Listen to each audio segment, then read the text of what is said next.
Hello, my name is Q, and this is my story.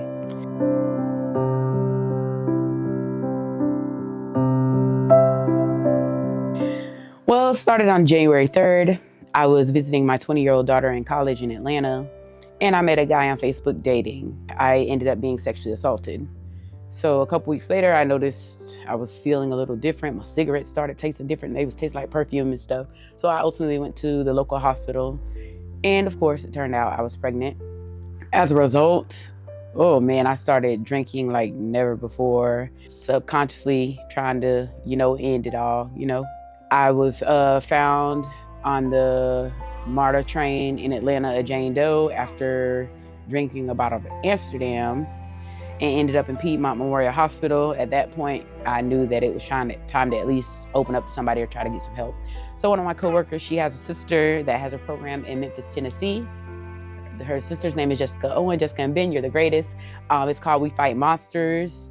They help tremendously. I went to CAP for 28 days, to have counseling and be abstinent from alcohol and so on and so forth. I stayed in Memphis a total of 63 days. Then I felt like I was getting my bearings back and I wanted to come back home to Florida, which is where I'm originally from. My family is here. My youngest child is here, so on and so forth. So I began my migration back home. Ultimately, I ended up in Visitation House, and I've been there since the end of March, which is in DeLand. They have been very welcoming. But while I was at the previous maternity home here in Sanford, they actually connected me here with the pregnancy center, where I met, Suzanne, Ruth, all them. They became my family away from family. So I came in for my initial visit that day after I called them. And then so they sent me some courses, but I look forward to, coming in, the sessions, the prayer. It was a welcoming environment, so that would, and when I would leave, it would give me a little bit of hope, something to look forward to until my next meeting. So we had a little lapse because I didn't realize that from me transitioning from the Seminole County home to the Volusia County home, that I could still participate here, which is crazy. And so I think it was Ruth or Suzanne, and they hit me up one day. They're like, Q, we haven't heard from you in a while. And I'm like, yeah, well, because I live in Volusia County now, And they were like, you can still come see us, right? I say, what? I'm so serious. Look, I'll tell you that's exactly how it happened. I'm serious though. I'm back here, been coming consistently. And so then in the interim, of course, I did give birth to Chosen. I had her August 26th of this year, and the rest is history. Now she's here. But we 9 days later, she went to the NICU. I was in getting round-the-clock treatment for preeclampsia, blood pressures, postpartum. Everything is good now. We're bonding, working on it, still working on it. I still pray.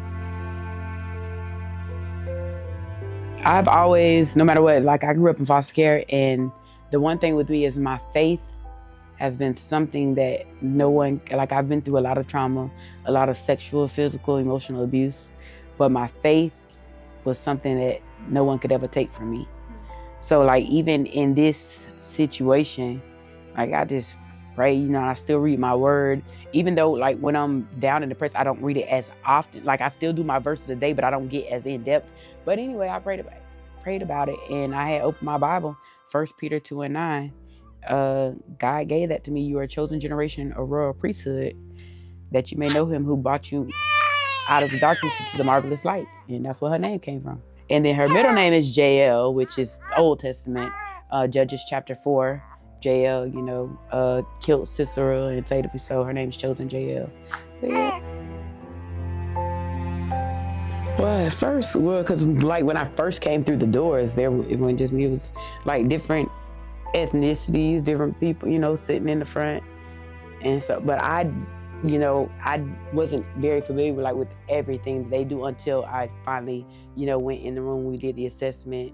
I think the first day that I had Miss Amy. Yeah, I remember that curly hair, and she was explaining to me everything they offer and stuff. Yeah, me and Miss Amy. So I just found it to be very welcome. It was a haven for me at that point, because I didn't know, I said, I live in a maternity home, so technically I'm homeless, don't really have any consistent support. Like I have my sister and of course my children, but they're adults now. Like they're all over the world living their lives. You know, I don't want to infringe on them. So like I knew I could like call, text, you know what I mean? Like I'm having a bad day, yo, y'all just get somebody to talk, pray, you know what I mean? So it just gave me another outlet and another avenue of support. Let go of the guilt and the shame because it wasn't your fault. And like you're not alone.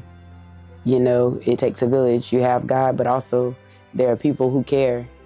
Yeah, and no man is an island. This too shall pass. Baby, there is hope, there is love. You know, not only that, every good and perfect gift comes from above. So, you know, God gave you that. You know, if he brought you to it, he'll bring you through it. Just reach out and listen. Remember, you have a voice. Don't suffer in silence.